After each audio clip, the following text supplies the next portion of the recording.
धान का कटोरा कहा जाता है। आज धान उत्पादन के मामले में इस राज्य का अग्रणी जिला है धमतरी।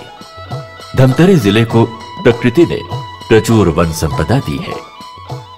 कुछ वर्ष पूर्व की तो बात है, यहाँ के मजदूर और वनवासी काम की तलाश में दूसरे राज्यों में पलायन कर जाते थे। समय बदला, परिस्थितियां बदली।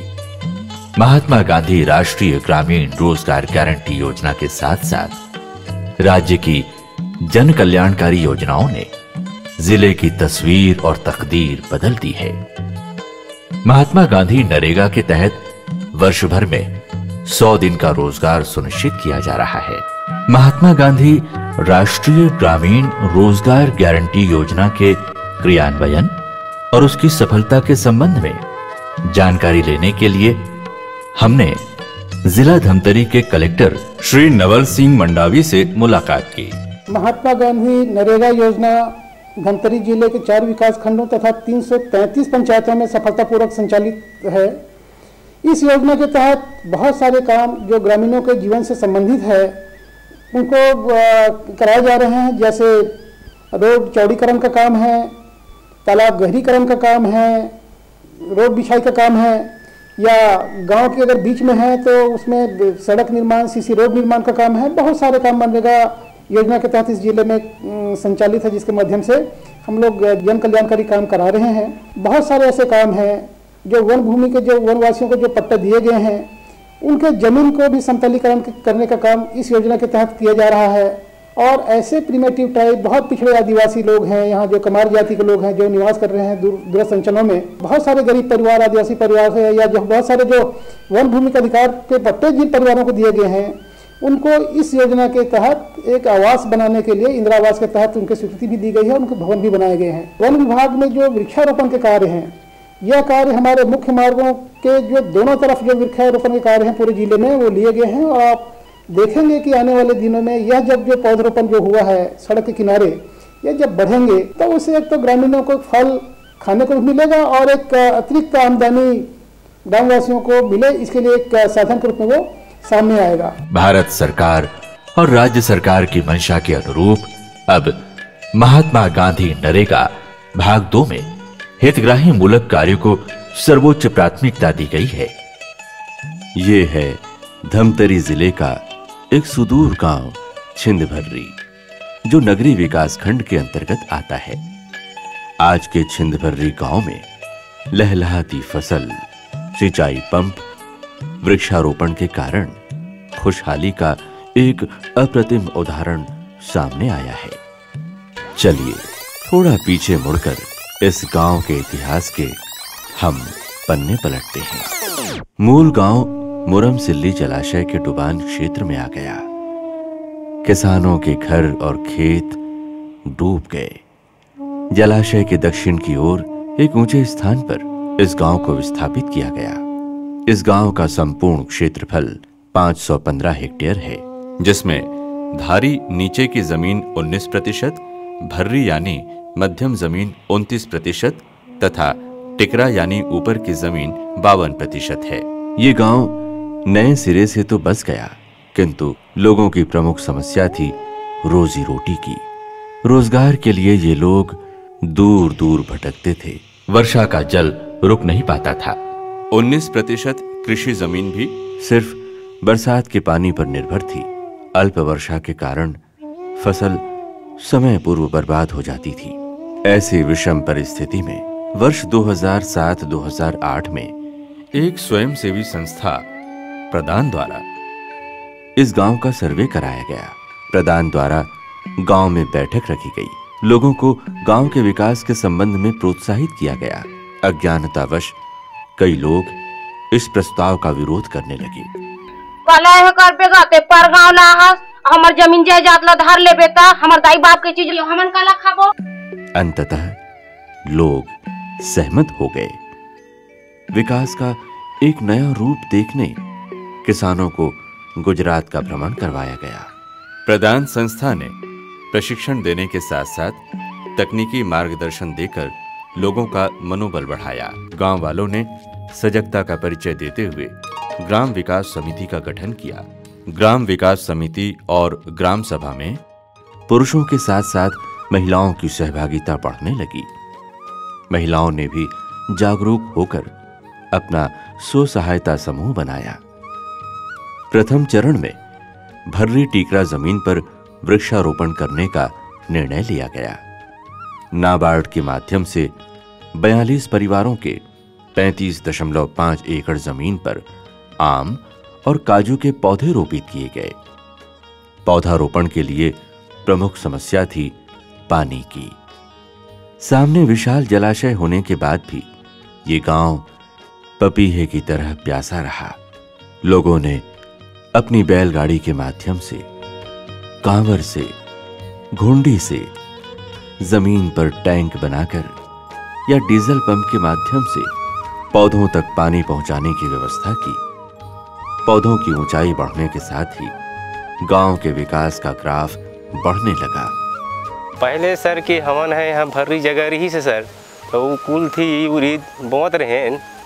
तो कहा है कि वो मैं अब साहब मन के आए से बताइन कि आपके भर्री ज़मीन में आमा या काजू अगर लगाओ तो आप मतलब 5 साल तक सेवा करके देखना है, और बाद जो भी आमन मिले आपके परिवार के लिए ही उस हो ही आमन नहीं से बोली सर।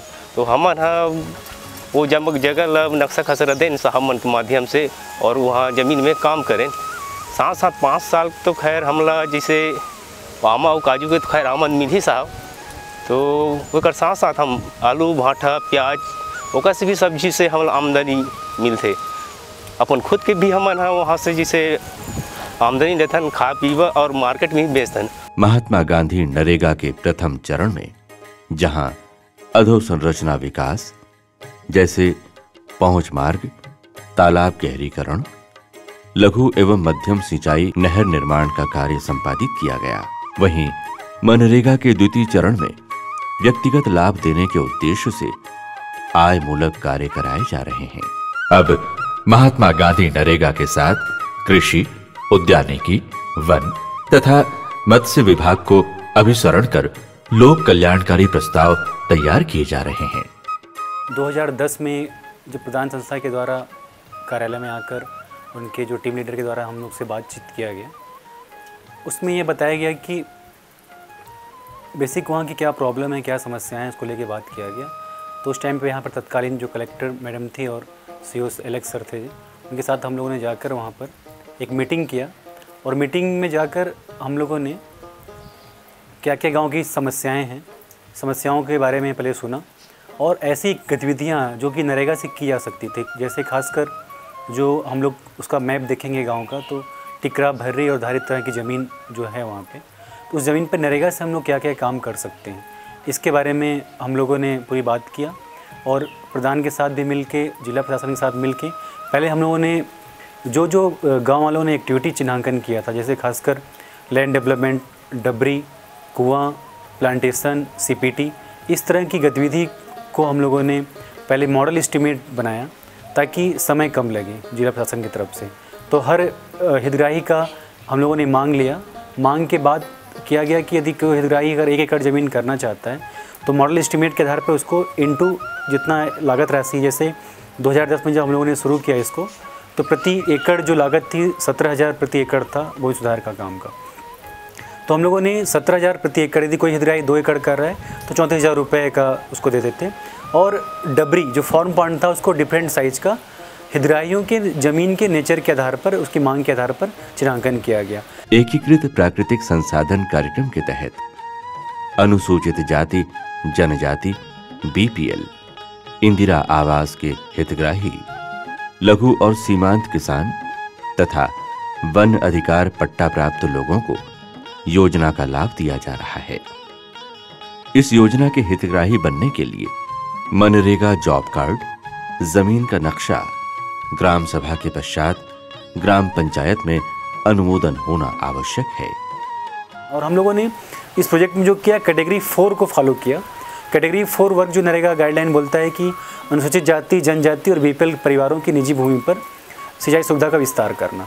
इसी एक्टिविटी को फॉलो करते हुए हम लोगों ने एक मॉडल आवेदन पत्र डिजाइन किया, मॉडल एस्टिमेट तैयार किया, और हर हितग्राही से आप अपनी ज़मीन पर क्या काम करना चाहते हैं उसका चिन्हांकन किया और उसमें मॉडल एस्टिमेट के आधार पर उसकी यूनिट लागत को हम लोगों ने तय किया। ग्राम छिंदभर्री में INRM के तहत विकास योजना के लिए बैठक हुई। गांव के संपूर्ण क्षेत्र का नक्शा बनाया गया।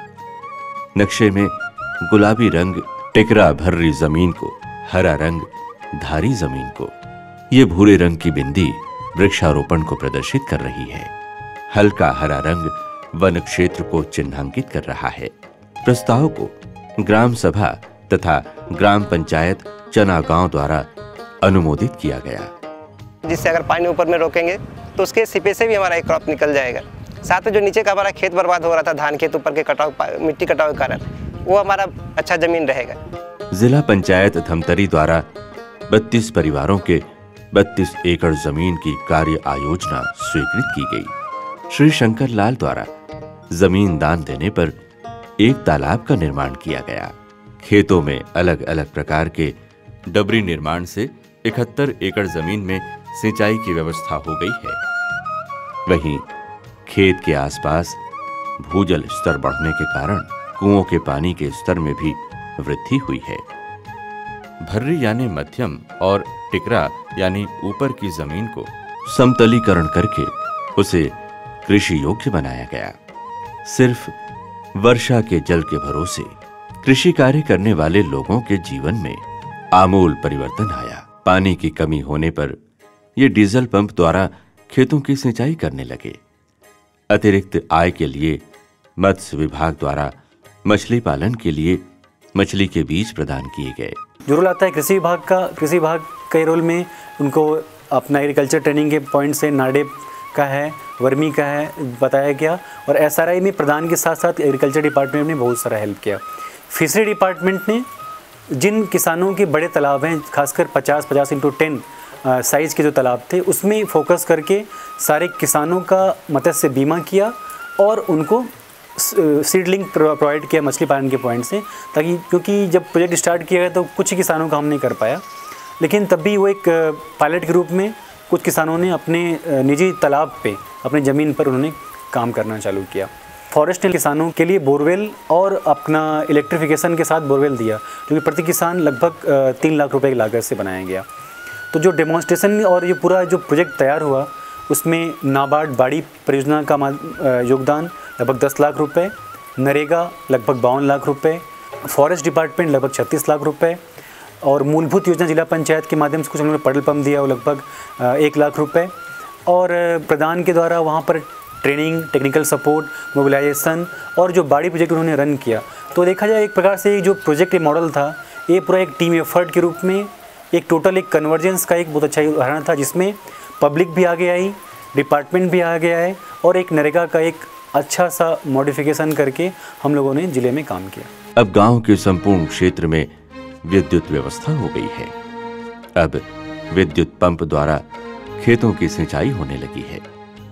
जिन क्षेत्रों में काजू और आम रोपित किए गए थे उन क्षेत्रों में उद्यानिकी विभाग की मदद से सिंचाई के लिए ड्रिप की सुविधा मिल गई है। किसान अपने बाड़ी पर सब्जी का उत्पादन कर अतिरिक्त आय प्राप्त कर रहे हैं। मनरेगा भाग 2 के तहत सब्जी कोटी, वृक्षारोपण, CPT तथा कुआं निर्माण भी किया जा रहा है। वन विभाग के माध्यम से पंप और पंप हाउस का निर्माण कराया गया है। बोर खुदाई के कारण 225 एकड़ जमीन सिंचित हो गई है। उद्यानिकी विभाग के माध्यम से प्रगति स्व सहायता समूह को पौधरोपणी का कार्य दिया गया है। पहले तो हमारे गांव में काम नहीं खुलत रही से ये 2-3 साल हो है अभी काम कोई चलते थे। अब पहले हमारे गांव में बाहर काम करे पर जात रहे, हमू मन खुद जात रहे हैं। हमार परिवार आधा परिवार लधर के आधा परिवार घर में रहा है।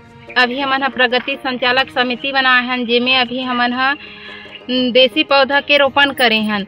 ओला अभी हमन रोपण करे हैं 1 साल के हो गए पौधा ओमे अभी हमन विदेशी पौधा के ग्राफ्टिंग उतारत हन, कलम उतारत हन। अभी हम नर्सरी में 10 दीदी हन ओमे काम करत हन, ओकर तो हमला पैसा मिला थे, रोजी कमाथन तेकर। लेकिन जब हमन पौधा ला तैयार कर लेबो ओकर बाद ओला बेचबो ना, तब हमला और फायदा होही पैसा के। आज छोटा सा गांव छिंदभर्री शासकीय योजनाओं के क्रियान्वयन में अग्रणी हो गया है। दीदी भैया मिलकर के कोई काम के लिए गांव में जो भी कार्य होता था उसके लिए पुरुष लोग ही बैठ करके कोई चीज के बारे में निराकरण, समस्या का हल, तीज त्योहार के बारे में चर्चा करते थे। महिला और पुरुष में बहुत अंतर था, एक साथ नहीं बैठ पाते थे, कोई चर्चा नहीं करते थे। हमारे गांव में अभी 2-3 साल में यह बदलाव हुआ है कि सभी दीदी भैया महिला पुरुष बैठ करके एक मंच में किसी योजना के संबंध में बैठ करके चर्चा करते हैं।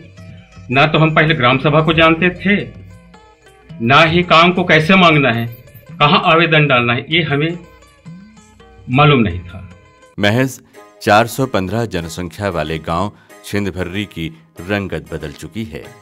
आज गांव के सभी बच्चे विद्यालय में अध्ययन कर रहे हैं। कल के ये मजदूर आज साधन संपन्न होकर मोटरसाइकिल, मोबाइल और रंगीन टीवी का आनंद ले रहे हैं। ग्राम पंचायत भोथापारा के आश्रित गांव अमलीपारा के कृषक भी लाभान्वित हुए हैं।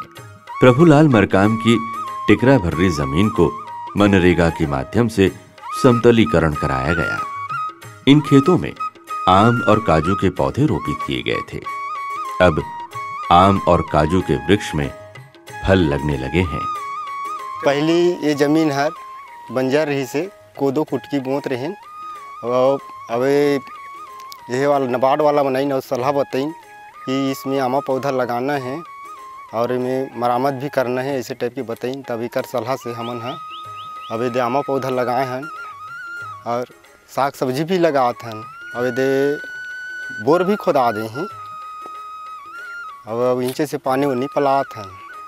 इसी जमीन पर ये सब्जी भाजी का भी उत्पादन कर रहे हैं। इसी प्रकार गांधी राम मंडावी के जमीन का समतलीकरण किया गया है। ये अपनी लहलहाती धान की फसल देखकर प्रसन्न है। इन्होंने अपने खेत में आम के पौधे रोपित किए हैं। इन्हें मोटर पंप नाबार्ड द्वारा और ड्रिप उद्यानिकी विभाग द्वारा प्रदान की गई है। पहले तो भाई अब दूसरा का गुलामी करत रहें, तब अपन जीवन चलाते रहें।